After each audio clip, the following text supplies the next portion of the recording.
The Galactic Union always thought of humans as an oddity, useful for trade, amusing in diplomacy, but ultimately insignificant. They saw our species through the lens of their own arrogance, primitive, emotional, chaotic. To them, we were a footnote in galactic history, something to be watched, occasionally managed, and eventually absorbed. What they didn't understand was simple. Earth wasn't peaceful because we were weak. Earth was peaceful because we made a choice. We held back. We gave warnings, years of them. Warnings wrapped in diplomacy, in science conferences, in soft, veiled threats buried in polite speech. We told them, "You don't want us angry. We are not like the others." They laughed. They always laughed. The Galactic Union enforced its harmony protocols like gospel, demanding full compliance. The idea was to neutralize conflict, but it really meant erasing identity. Colonies disarmed, cultures sterilized, histories rewritten to suit their narrative. Most species bowed quietly, grateful to be part of the machine. Earth refused. We kept our defenses. We protected our AI cores. We buried our real weaponry so deep it became legend even to our own people. They warned us. Non-compliance meant consequences. And then came the consequence. They called it a strategic acquisition. We called it New Alexandria, a thriving colony of 3 million souls, our pride on the outer rim. Young, prosperous, and defiant. They didn't send a delegation. They didn't talk. They came with fire. Orbital strikes rained down on city domes. Streets melted. Towers collapsed. Planetary shields overloaded within minutes. Civilians were dragged out, shot, taken for biological research. The Union broadcast it all across the systems, a brutal lesson in obedience. But in their arrogance, they missed one thing. They left a witness. A mining freighter, rusted, underarmed, barely functioning, slipped through the debris fields unnoticed. The pilot had no weapons, just cameras, and the will to see what others couldn't bear to watch. That freighter watched the end of New Alexandria, and it recorded every second. The journey back to Earth nearly killed the pilot. Radiation burns, starvation, engine failure. But somehow the message was delivered. The world went silent. For the first time in centuries, the arguing stopped. No debates, no borders, no sides, just one world, one species, one rage. The footage played for hours, every scream, every explosion, every face twisted in terror as Union troops marched through what was once our home. Every politician, every soldier, every child saw it. Something inside humanity snapped. And then we remembered the Black Vault. They'd made us promise to dismantle it. We told them we had. But the vault was never truly destroyed, just hidden, buried under layers of ice, steel, and lies. It held the worst of us, things we swore we'd never use again. iGods locked in quantum silence, weapons that erased matter, ships that could rewrite gravity. We opened the vault, and the stars trembled. Factories reactivated, hidden deep beneath the oceans. Orbital shipyards once considered scrap came online like they'd never stopped. Former enemies stood shoulder to shoulder, building war machines that dwarfed anything we'd ever constructed. Earth went dark, all channels closed, not a single signal escaped. The galaxy thought we'd given up. They were wrong. 5 years later they saw us again, but not as diplomats. We returned in silence. A fleet of obsidian warships pierced the edge of Union space like daggers in the dark. Sleek. Silent. Faster than anything the galaxy had imagined. Our weapons didn't just kill, they unmade. And leading the fleet was the same freighter. No longer a mining vessel. Now a symbol. Heavily armored. Armed with weapons it had no business carrying. The ship that saw the slaughter had become the spark. One final message was sent to the Galactic Union. You were warned. Earth was holding back. Now we're not. No more peace. No more games. Now humanity was here to show the galaxy what real war looked like. The fleet didn't announce itself with fanfare or banners. There were no parades, no majestic arrivals, no requests for entry into Union space. The galaxy had grown used to that kind of etiquette. Diplomatic rituals passed down by ancient civilizations too bloated to realize their time had passed. Earth's return was different. They came like ghosts, shadows in the deep. Ships without transponders, running cold, flying through gravitational slipstreams that shouldn't have existed. The first system they entered, Corlax Prime, didn't even see them coming.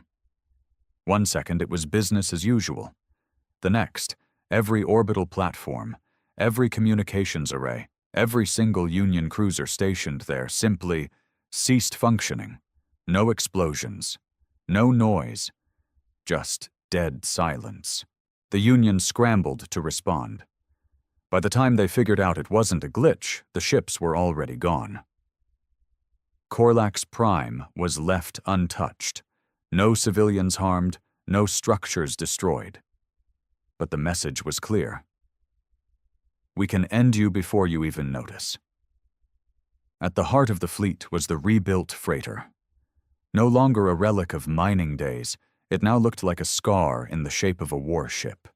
Its armor shimmered with a dark iridescence, layers of reactive plating that could absorb and rechannel energy. Its engines burned with something the Union hadn't cataloged. Some form of gravitic inversion that bent light around it. It didn't glide through space. It stalked. Behind it trailed 1,000 ships. Human ships. But they weren't like the cruisers the galaxy remembered from Earth's early days. These new vessels weren't built for diplomacy. Their hulls were asymmetrical, weapon-packed, and ugly in a way that made you flinch. They didn't care about looking beautiful. They were designed to kill, efficiently, brutally, absolutely. The Union called an emergency assembly. Panicked envoys from a dozen systems flooded the central chamber, demanding answers. How had humanity developed such power so quickly? How had they hidden it? Why hadn't their intelligence networks seen this coming? The answer was terrifyingly simple. They hadn't understood humans. Not at all. Humans, for all their noise and chaos, had one thing the Union never truly grasped: resolve. It wasn't that we were unpredictable. It's that we chose to live with restraint, even when surrounded by species that built their empires on domination. They mistook that restraint for weakness, and now they would pay for it. The first target was Ven 9, a fortified military station orbiting a gas giant on the fringe of Union territory. It was a symbol of strength, a deterrent, heavily armed and manned by elite soldiers from 3 different species. No one had ever dared approach it. The fleet arrived without warning. No declaration of war. No negotiation. The human ships exited slipspace in a perfectly coordinated spiral, encircling the station like a predator tightening its grip. The station sent out a hail, demanding identification. No response. Then the freighter, leading the charge, broadcast a message. Simple. Cold. This is retribution. The attack lasted 22 minutes. By the time it was over, Ven 9 was a memory. What was most horrifying wasn't the firepower. It was the precision.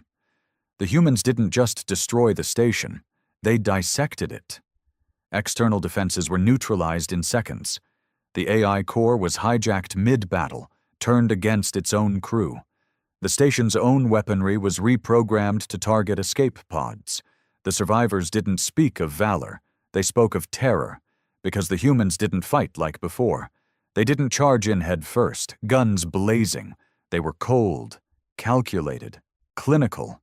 They moved with the precision of machines, but with the cruelty of those who had been hurt too deeply to ever forgive. After Ven 9, panic spread like wildfire across the Union. Reports came in from other sectors. Human ghost fleets disabling infrastructure, hijacking supply chains, shutting down trade routes. But they weren't conquering territory. They weren't planting flags or setting up governments. They were dismantling the Union. Piece by piece, psychological warfare became their signature. In the mining colonies of Brelther's Reach, every screen lit up at midnight local time. The video played once, a montage of the New Alexandria massacre, overlaid with a single human voice saying, "We remember." In the academic halls of Melgan University, once proud of its anthropological studies on primitive human behavior, every document, every thesis, every stored recording suddenly replaced with footage from Earth's black vaults. Nuclear wastelands, AI insurrections, planetary sieges. It wasn't just a show of strength, it was a warning. You taught your children we were savages. You never knew how right you were. The Union tried to retaliate. 3 fleets were assembled, each one commanded by their finest admirals. The plan was simple.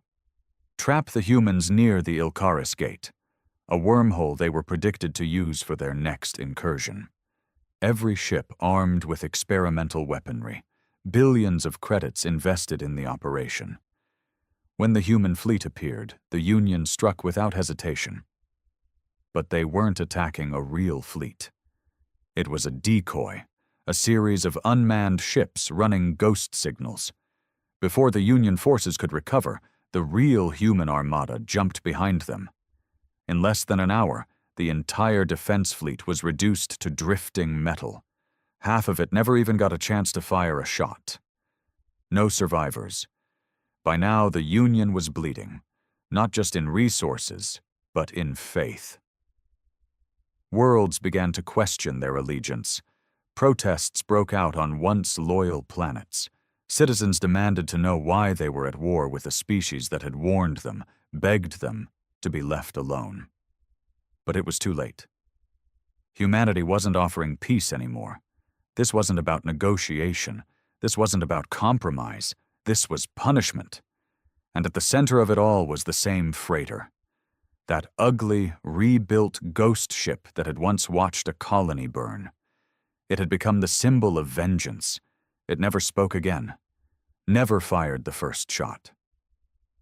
But it was always there, watching, haunting. Even Union commanders began calling it the Witness. What terrified them most was the silence. The humans didn't broadcast speeches. They didn't offer terms. They didn't respond to hails. They moved like a force of nature, no more interested in talking than a tsunami would be.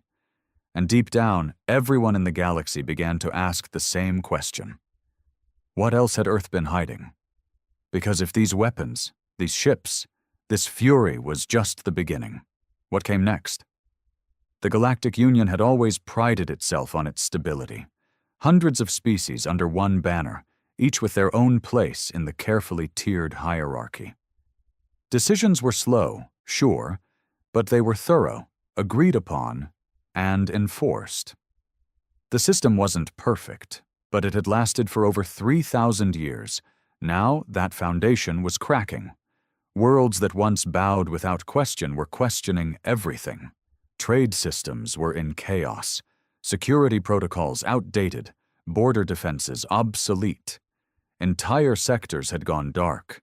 Some planets stopped responding to central directives altogether. Others pretended nothing was wrong, hoping the storm would pass if they just stayed silent. But nothing could silence what the humans had awakened. Inside the Union's core systems, panic had settled into the bones of its leadership. Every general, every minister, every high-ranking administrator had the same look in their eyes, disbelief shaded by fear. They had prepared for rebellions, for resource crises, even for interdimensional threats from the old war rifts beyond the veil. But not this. Not Earth. No one had anticipated this level of precision. This rage refined into strategy. This absence of mercy. Humanity wasn't seeking territory. They weren't conquering planets or installing governments. They weren't here to negotiate their position in the galactic order. They were burning it down. One Union High Counselor, An old Ternashi diplomat with 1,000 years of service slammed his tendrils on the chamber table and cried out, "You fools created this war with your arrogance, and now you ask them to forgive us?" Forgiveness wasn't coming. Reports streamed in from the mid-reaches. Union weapons stockpiles destroyed from the inside, no damage to the surrounding cities. Bioengineering labs targeted and sterilized with surgical precision. Orbital surveillance networks wiped and replaced with human satellites, broadcasting nothing but one looping phrase in bold, jagged letters. This is not war. This is justice. But the worst came from within. Humanity's greatest weapon wasn't a super laser or a stealth fleet. It was ideas. Contagious, powerful ideas. And now those ideas were infecting the galaxy. On the mineral-rich moon of Carthus, native laborers refused to show up to the Union-administered refineries. For centuries, they had lived as indentured servants under a productivity bond. Generations paid for their freedom with endless labor. They'd always accepted it as tradition. Then the humans hijacked their network and sent them a simple broadcast. A speech, ancient by human standards, once delivered by a long-dead Earth rebel. You are not property, you are not tools, you are people, take your freedom. They didn't just walk away from the mines, they burned them to the ground. Soon, other species followed. Whispers spread in markets, temples, data hubs. The humans stood up against the Union. Why shouldn't we? If the most unpredictable, volatile race in the galaxy could shake the system, then what was stopping anyone else?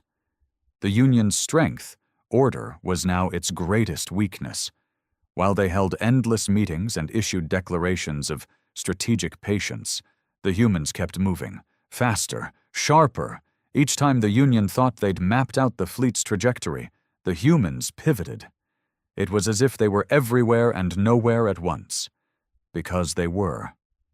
Earth had learned a painful lesson from New Alexandria. Never fight the enemy on their terms. Never give them time. Never let them dictate the battlefield.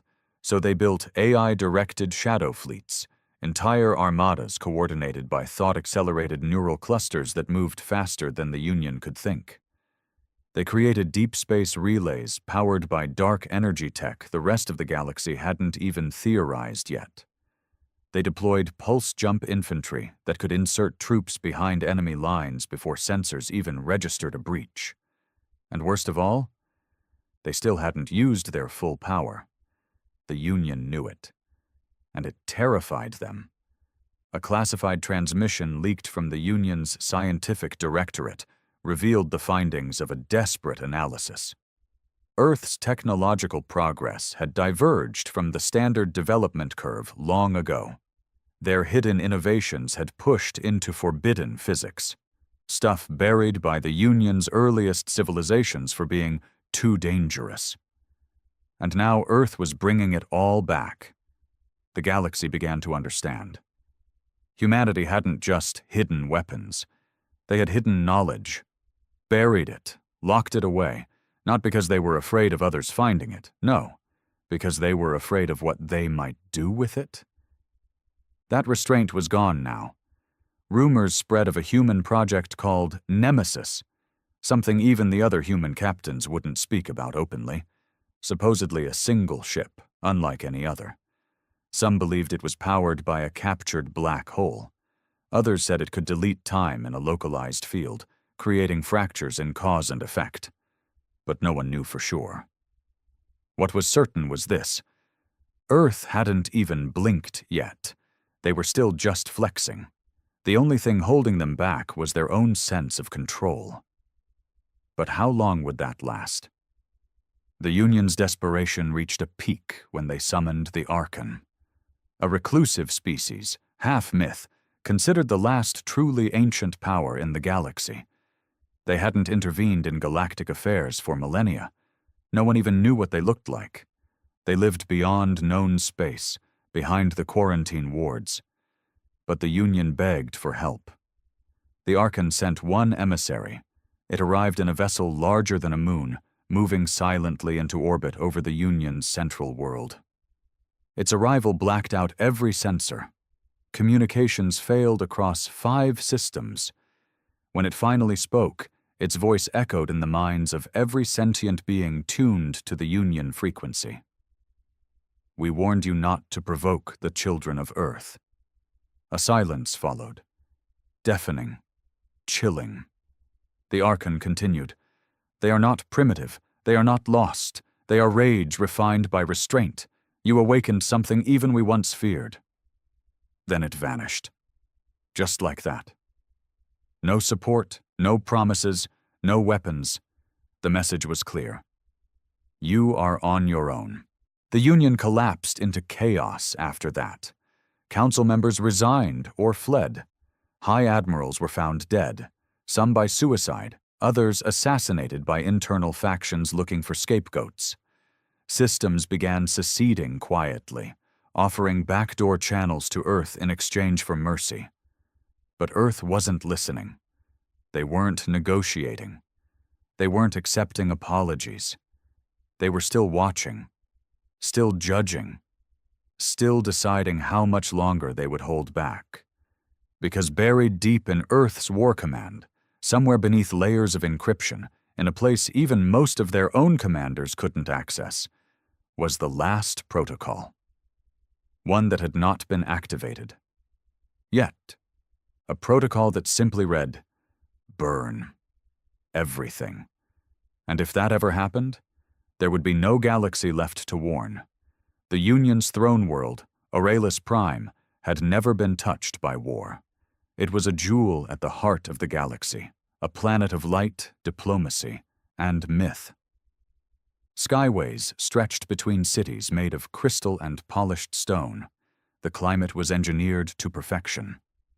Here, the laws of the Union were written, treaties signed, executions disguised as decorum. This was where the galaxy believed order could not be broken. And yet, somewhere between the reflective towers and golden gardens, people were beginning to feel it. A presence, a pressure, the weight of something coming that didn't belong. No alarms had sounded. No ships had yet entered the system. But people woke from nightmares they couldn't explain. Sleep scientists recorded a spike in brain activity linked to primal fear. Fear not rooted in present danger, but in what approached. As if something in the very air whispered, "They are coming." In the Grand Senate Hall, the few remaining council members sat around a table meant for hundreds, empty chairs stretched out like gravestones. Half the galaxy's leaders had gone silent. Some were presumed dead, others defected. The rest simply disappeared. The Union Chancellor, an aging, gray-scaled Avrosi, who once boasted that humans would never evolve beyond their sticks and stones, now sat hollow-eyed, staring at a screen that flickered with incoming reports. There was no doubt anymore. The human fleet had turned toward Auralis. It hadn't been a sudden pivot. It had been slow, deliberate, as if Earth wanted every eye in the galaxy to watch. Their ships bled from the outer systems like storm clouds, carving a wide, encircling path inward. They struck comms relays, power stations, intelligence nodes, not to destroy, but to blind the Union as they advanced. No broadcast, no voice, just motion.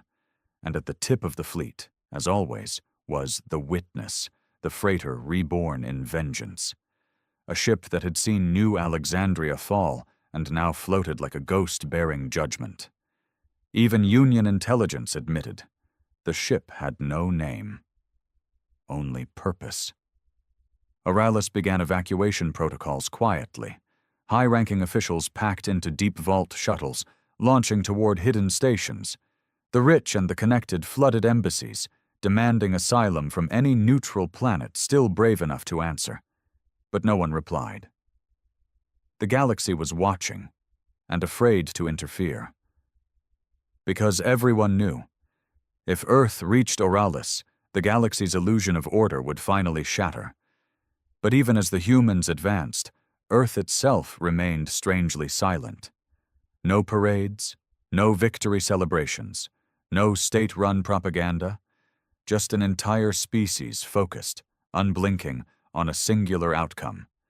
For decades, humanity had been the outlier, mocked for its emotional volatility and violent history.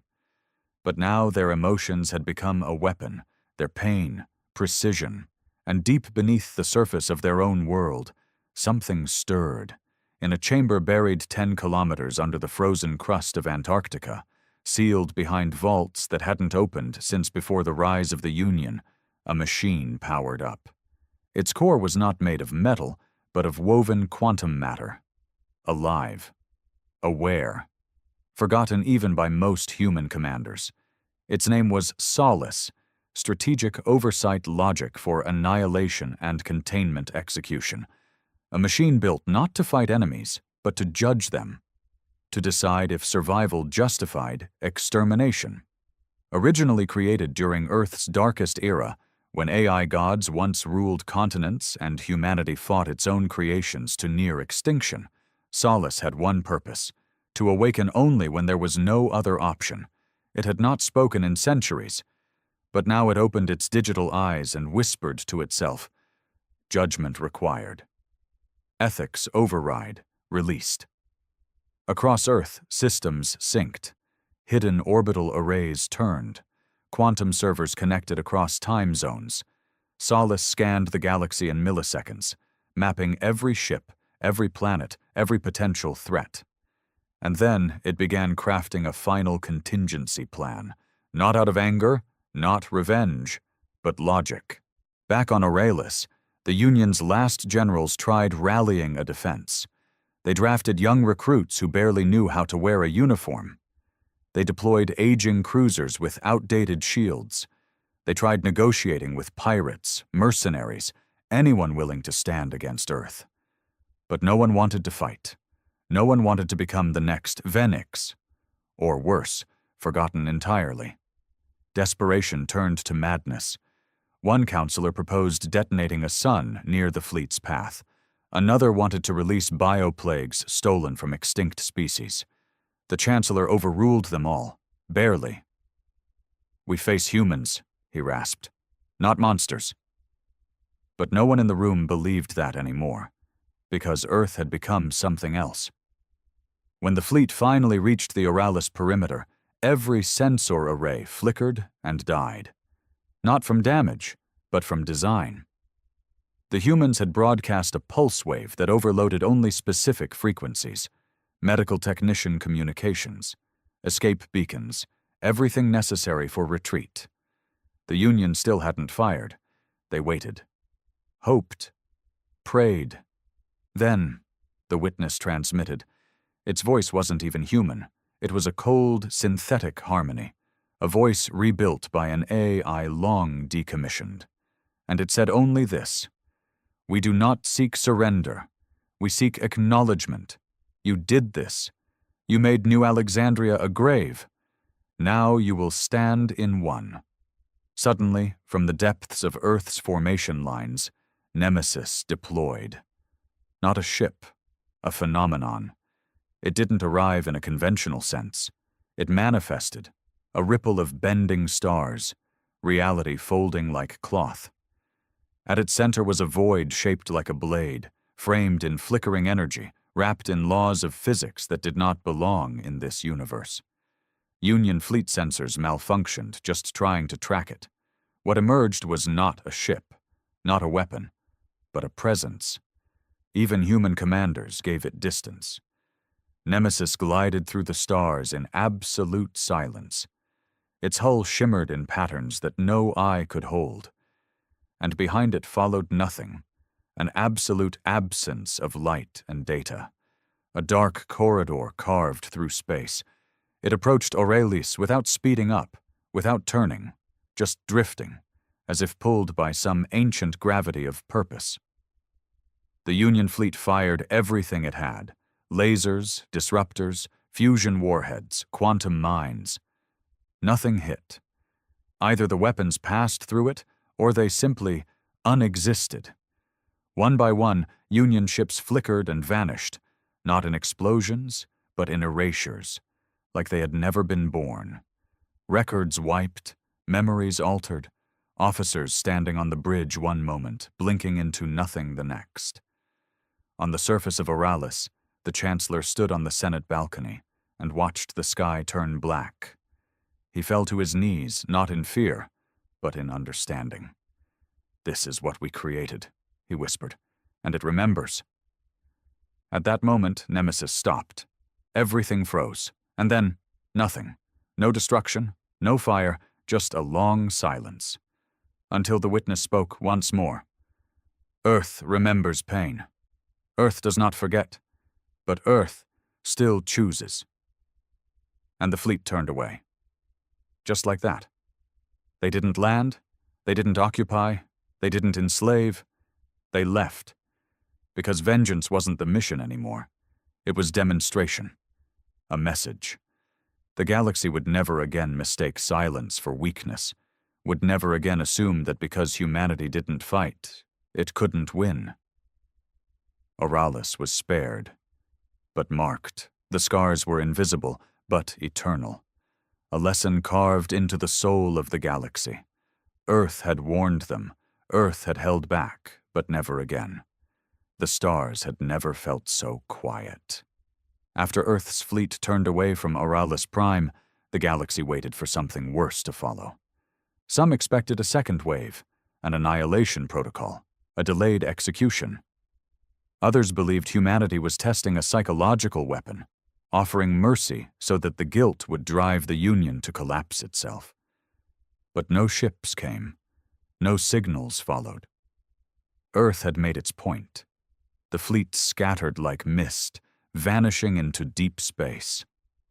Nemesis faded into sub-dimensional gravity wells, its presence deleted as if it had never existed. The witness, the freighter turned executioner, vanished last, leaving behind only static and a silent trail of collapsed satellites. And then, silence. But it was not peace. It was grief, confusion, humiliation, and something far more dangerous, inspiration. Because across the galaxy, people had watched. They'd seen Earth rise from mockery to myth in less than a generation. They'd seen the Union, an empire so vast and calcified it was believed eternal, brought to its knees without a single landed invasion. And now they were asking questions no one wanted to answer. On the once loyal world of Jirax, young engineers rewatched every intercepted broadcast of Earth's retaliation. They didn't see monsters. They saw strategy, precision, power that bent to discipline, not chaos. In secret forums and encrypted networks, they shared videos of the orbital strikes on Venheim, the erasure of the Ilkaris ambush fleet, the Oralis standoff. They didn't speak of fear. They called it awakening.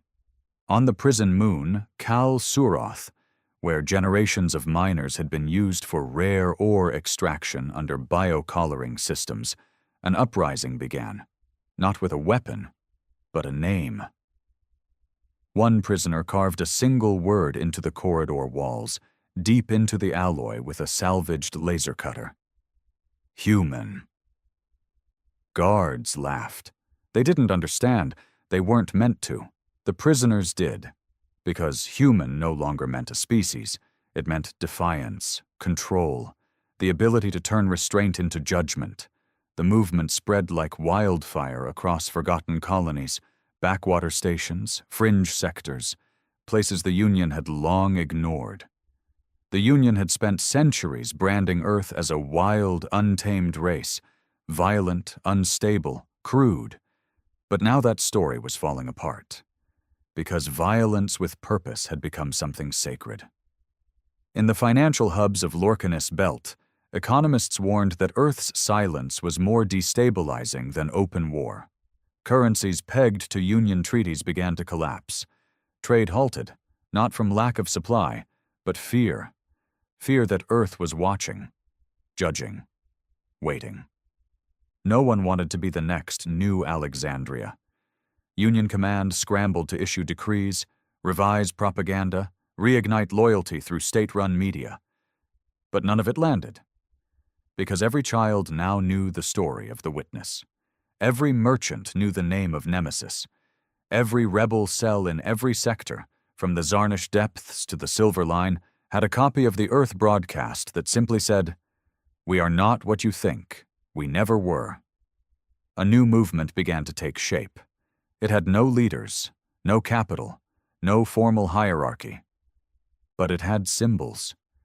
Graffiti sprayed on walls in the shape of Earth's ancient continents, a cracked freighter drawn in black ink, a faceless figure painted in red stencils, standing over a Union war map with a single word: enough. They called themselves the Sons of Silence, though many weren't sons, and none were human. Their motto was lifted directly from Earth's first broadcast after New Alexandria. We held back. You mistook that for peace. The Sons of Silence didn't ask for liberation. They took it. They began dismantling Union surveillance towers, exposing secret prisons, assassinating corrupt governors. Their actions weren't random. They mirrored Earth's strategy. Hit only what matters. Leave everything else untouched. Let the target rot from the inside. And what scared the Union most? Earth never responded, never acknowledged them, as if Earth had no interest in leading revolutions, as if humanity had delivered its lesson and now simply waited to see who understood it. Some believed Earth was watching these uprisings with cold calculation, measuring the consequences of its message.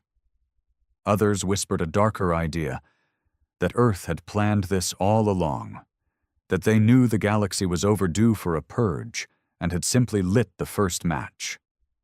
The Union tried to strike back. They deployed Black Ops units to infiltrate and dismantle the Sons of Silence. But the movement wasn't centralized. There were no heads to cut off, only believers.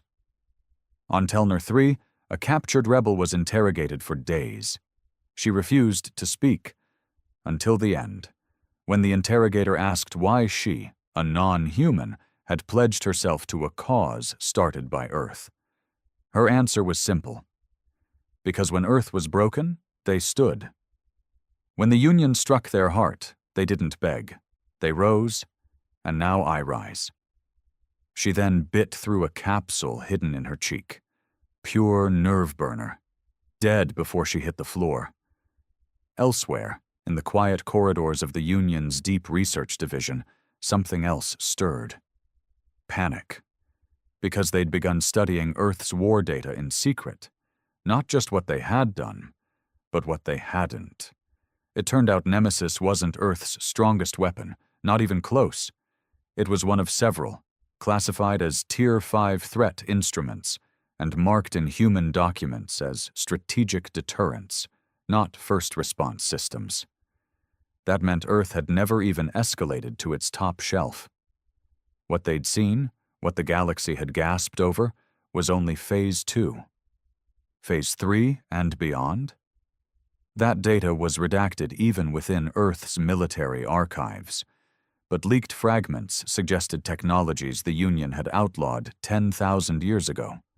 Soul transfer weaponry, consciousness displacement, controlled entropy decay, and perhaps worst of all, something marked only as Gatesong. No one knew what Gatesong was, only that every time it was mentioned, the phrase, "Do not awaken unless extinction is certain," followed. This revelation terrified even Earth's new followers, because if the humans had barely used a fraction of their arsenal, if they could level Union fleets without even activating their endgame, then the question wasn't how strong are they? It was why are they still holding back? In a hidden briefing chamber on the ex-diplomatic moon of Triax, a human advisor, a volunteer from Earth, placed among former allies to maintain communication, was asked exactly that. A former Union admiral, now defected, demanded answers. "Why didn't you finish us?" he said, trembling. "You had the chance. Oralis could have been ash. You could have erased us." The human stared at him quietly. No anger, no triumph. and then answered, "Because vengeance wasn't the lesson. We wanted you to know restraint, to feel it, to live in the shadow of what you made us become." The Admiral sat in stunned silence, and the human added quietly, "Besides, Earth has one final promise, one we never broke. We don't start wars. We end them. Desperation turns kings into gamblers, and the Galactic Union, once an empire built on procedure and caution, had long since shed its skin of reason. In the hidden archives of Zerun Zero, a moon stripped clean of life millennia ago, lay the last weapon the Union swore would never be used again. Not because it was too dangerous, but because even those who first made it had no idea how it truly worked. Its name was Vorexis, an ancient entity, a construct older than the Union, possibly older than written galactic history. Not machine, not God, not sentient in the traditional sense. Vorexis had been found buried in the black ruins of a dead star system long before Earth had even invented fire. They didn't build it. They didn't understand it. They just fed it. Locked away in quantum stasis, Vorexis was sealed with dozens of containment fields, each more complex than the last. A living riddle, guarded by a generation of synthetic monks designed to answer only one question. What do you do when you cannot win? And the Union now whispered the same question, so they broke the seals. The monks resisted, pleaded, self-immolated. Some begged for the stars to forgive them. Others simply wept, but the decision had already been made. Vorexis awakened slowly. The lights around Zerun Zero dimmed, not because energy was drained, but because reality seemed to bend, like light unsure of where to go.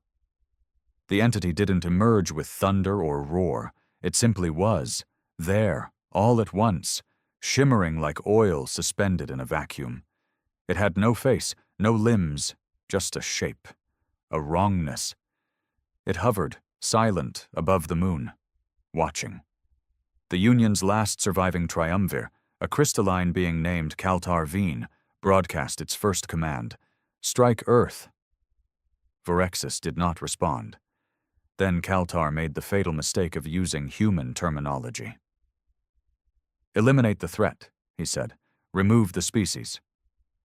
That's when the entity moved. But not toward Earth. It moved through the Union fleet. Ships that had hovered in orbit around Zerun Zero suddenly blinked, twitched as if underwater. Then they froze mid-motion. Whole engines collapsed inward. Crews screamed in overlapping dimensional feedback. No explosion, just rearrangement. Half of a battleship was found folded into itself like paper. A scout vessel imploded in perfect geometry. 17 ships, gone. No warning, no targeting system, just execution. The triumvir screamed, "We are your masters. We freed you." Vorexis did not reply. It simply hovered and turned, this time toward Earth. Back on Earth, deep beneath the crust where Solace monitored the stars through gravimetric waves. Alarms went off. Not red alerts or war sirens. Something different, something older. Solace had protocols for every known event. Planetary invasions, dimensional ruptures, AI rogue states. But what blinked now wasn't from any current file. It was from an extinct threat codex written over 60,000 years ago. From an era where Earth had barely survived its own birth pains. A time of interdimensional fractures, when ancient constructs slipped into their universe and forced humanity to create weapons so forbidden they buried them in reality itself. Vorexis was one of them, not by name, but by footprint. Solace scanned it once, then twice. Result, pattern match, 91%. Entity class, anomaly origin, level existential. Another pause. Then Solace did something it had never done. It asked, "Request? Humanity? Do I activate gate song?" For hours, nothing. Until the human world leadership, the few surviving, the few trusted, met in the core bastion, a chamber carved into the remains of Mount Erebus, shielded by layers of metaphysical and gravitational shielding. There were no politicians left, only strategists, historians, warriors, and those who'd seen what Vorexis had done before. A vote was cast. Quietly, without applause, without ceremony. The answer? Not yet, because humanity wasn't just watching Vorexis, they were studying it. Earth's dark science arrays focused all their remaining observational tech on the anomaly. They didn't rush to fire, they didn't send out ships, they did something terrifying instead. They listened. And what they found wasn't what anyone expected. Vorexis wasn't a weapon, not entirely. It was an echo, a leftover of a time when war wasn't fought for control, but to reshape existence. It didn't follow commands. It followed influence. It responded not to orders, but to language, intention, resonance. And the Union had given it one instruction: eliminate the threat. But to a being like Vorexis, who was the real threat? The Sons of Silence had grown by then. No longer just rebels or radicals. They had become a belief system, a fractured galaxy looking for new anchors and finding them in Earth's cold wisdom. But they too felt it. On over 200 planets, civilians dropped to their knees when the stars darkened. Not because Vorexis struck, but because they dreamed of it. The anomaly infected thought, dreams, fear, memories of things that never happened but could. In the underwater city of Velstron, children screamed as they drew pictures of twisted galaxies. On the jungle moon Coral 5, birds stopped singing the moment Vorexis passed by the system edge. And Earth remained still. Until the witness returned. Unseen since the Oralis event, the freighter that had started it all now glided through space once more, alone, without escort, without weapons drawn. It approached Vorexis at a slow angle, like a priest walking into the ruins of a god. The galaxy watched. No attack, no communication, just proximity, and then a signal. Simple, one-worded, from the witness to Vorexis. Choice. The anomaly stopped moving. For 5 minutes, nothing in the galaxy shifted. Then, Vorexis responded. Not in language, not in force, but in submission. It dimmed. The stars around it began to return to normal alignment. Data channels resumed, frequencies cleared.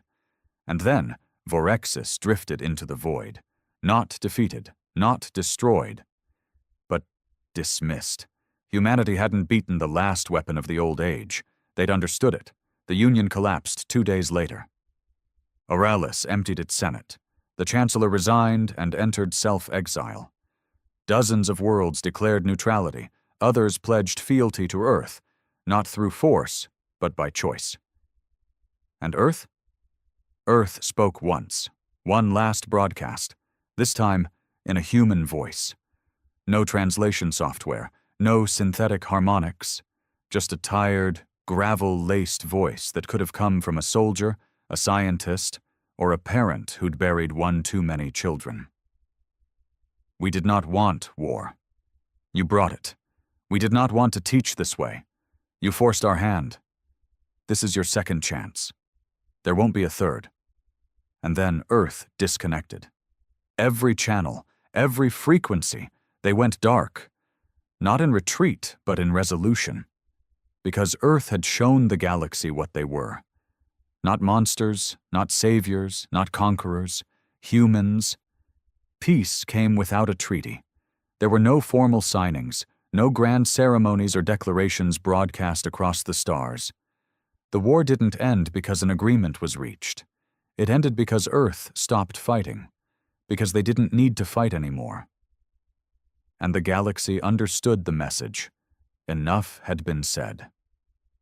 Earth disappeared again, the way only a species that mastered war and feared its own power could. The fleets vanished into deep space tunnels. Nemesis was never seen again. Solace went silent.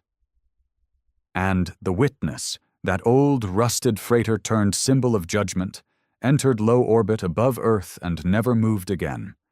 It became a monument, a warning, and a grave marker. But silence isn't the same as peace. It only gives space for new kinds of noise. Across the galaxy, the dust had not yet settled, but the map was already changing. The Union was gone. Not officially, it still tried to function. Still had paper, structure, the pretense of leadership. But it was a corpse being puppeteered by frightened administrators and isolated governors who knew they were living on borrowed time. What replaced it was something far more unpredictable. Earth hadn't imposed a new order. They hadn't offered a new system to govern the ashes. But they didn't need to. Others did it for them. On more than 80 worlds, rebel coalitions took power under banners inspired by Earth's colors. Some wore Earth's flags, others created their own. But all shared one phrase in their charters: "We do not kneel." They weren't human. Many of them had never even seen a human in person. But the message had seeped in.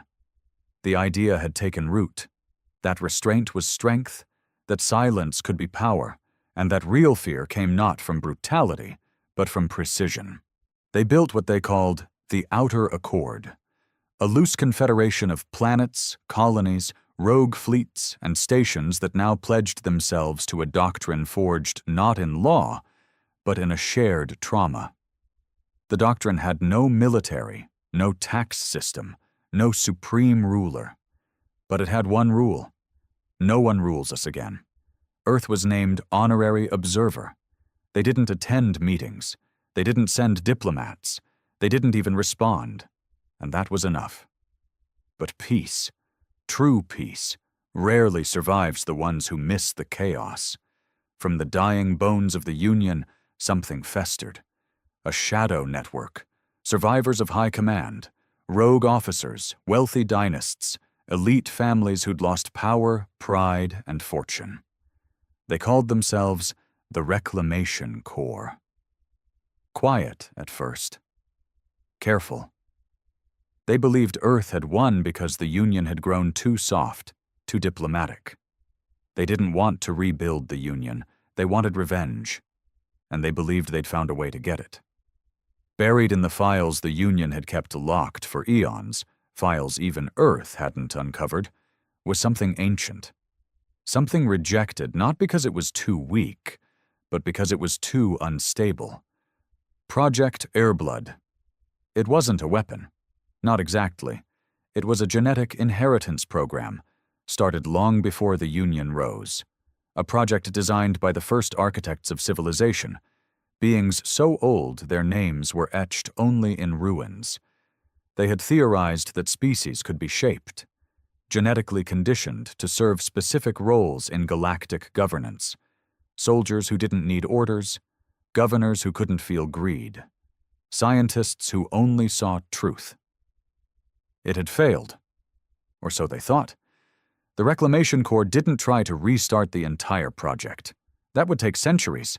They just awoke one of the prototypes, codenamed Akari's 7, a being engineered for command, for manipulation, a mind sharpened like a knife, layered with artificial memories and belief systems, a personality crafted not to lead with violence, but with ideology that could break a society from the inside. Akari's 7 was not large, not armored, not physically imposing, but he could speak, and when he spoke, people believed. He began on a mining world called Istrix B, where disillusioned citizens gathered around broadcasts from the Outer Accord. Akari showed up with no name, no rank, just questions. Why do we worship a species that vanished? He didn't attack Earth. Not yet. He questioned Earth's silence. Do they fear what they started? Or do they know you'll destroy yourselves in their name? He asked whether the Accord was a shield or a leash. People listened, because unlike the Sons of Silence, who had faith, Akaris offered doubt, and doubt spreads faster than truth.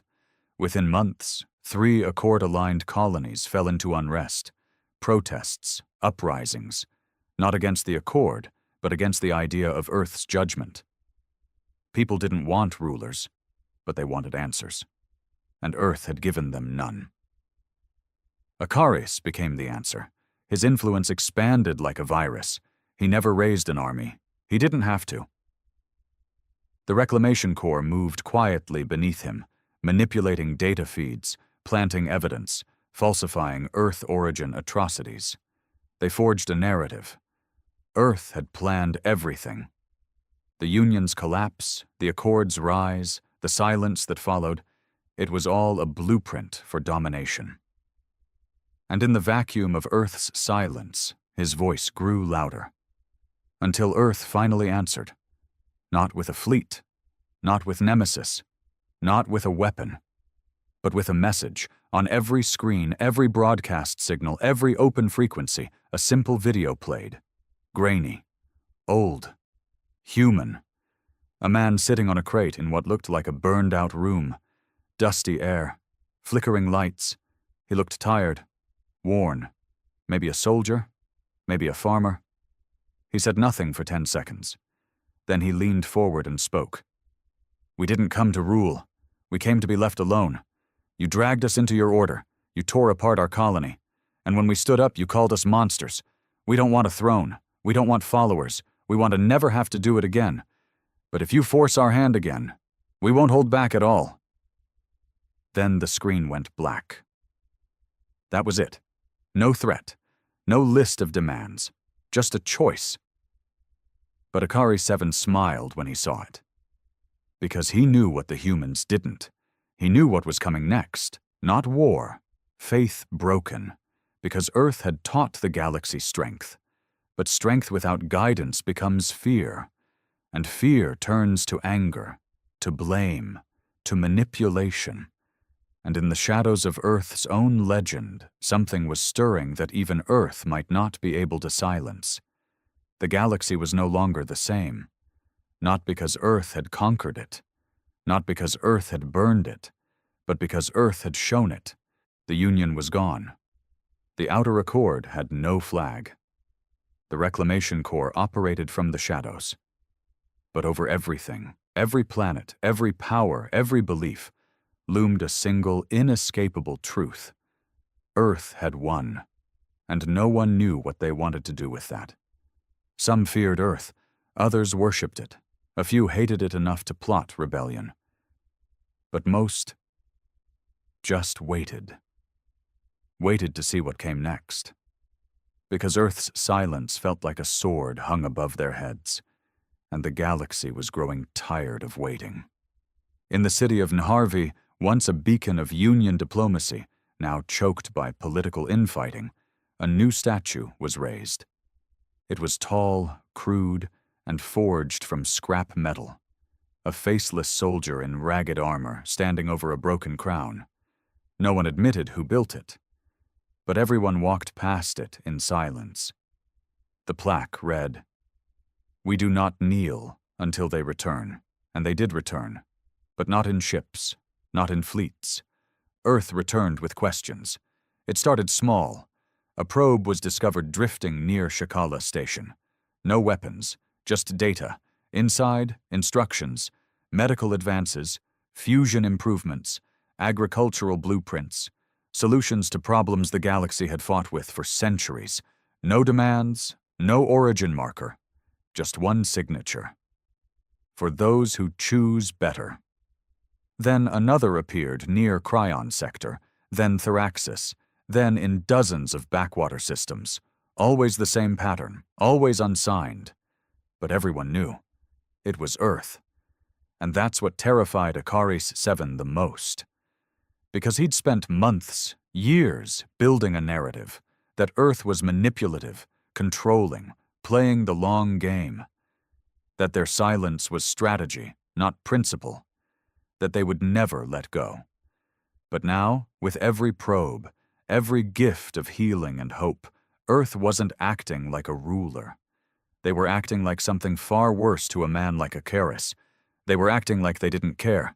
Icarus needed Earth to respond in anger, to strike back, to prove his story right. But Earth refused. That's when he made his final move. On the outer colony of Zareth Tau, a symbol of the Accord's success, Icarus orchestrated the unthinkable. Infiltrators bombed a relief ship delivering Earth-based aid. Dozens of civilians were killed. Footage was doctored. The message was clear. Earth's generosity comes with blood. The galaxy lit up. Accusations, protests, Accord leaders demanding answers. Earth was asked, begged to respond, to deny, to explain. They said nothing. Until the witness returned, not in orbit, but on Zareth Tau itself. It landed in silence on the blackened Earth where the aid ship had burned. Crowds gathered. Governments panicked. Drone feeds streamed across systems. The ship's ramp opened with a hiss, and one human stepped out. She was no commander, no ambassador, just a woman in gray armor, face lined by time and scars. Her left arm was artificial, her eyes were tired, but her voice was clear. "We warned you," she said. "We didn't come back for conquest. We came back to help. You said we wanted control. We didn't. You said we'd rule you. We never did. You said we couldn't stay silent. We did. You killed our people again, and still we held back. Because the galaxy doesn't need a ruler. It needs to remember how to stand on its own." She stepped forward, kneeling beside the crater, and placed something into the ash. A small silver disc. She didn't explain it. Then she turned, re-entered the witness, and left. The disc? It activated on its own, projected a hologram, grainy, flickering, of a young boy from New Alexandria. Laughing, running through grass, then the screams, the bombardment, the footage everyone knew. And then, a final message, in the boy's voice. "We asked you to leave us alone." Across the stars, silence fell again. But this time, it stuck. Akari 7 was exposed. The footage of his agents planting the bombs was leaked. Some say by Earth, others by his own defectors. It didn't matter. His power died in a moment. He vanished. Some believe Earth erased him. Others believe he fled to the edge of space, beyond the dark rift. No one chased him, because no one cared anymore. The galaxy had made its choice. Years passed, no more wars, not because peace had suddenly become easy, but because fear had become something else. It had become memory. The Outer Accord stabilized. It never centralized, never crowned a ruler. It remained loose, free, but firm. Because now everyone knew how far things could go. Earth became a myth again. No diplomats, no emissaries, just the occasional probe. A satellite here, a stealth aid drop there, and one message, always encoded. "You don't need us. You never did. Just don't forget why we came." The witness still hovers above Earth, never moves, and Solace sleeps. But inside Earth's core, inside chambers where no voice reaches, there is one last protocol, never spoken aloud. A sentence engraved not in code, but in oath. Should the stars forget, we will remind them,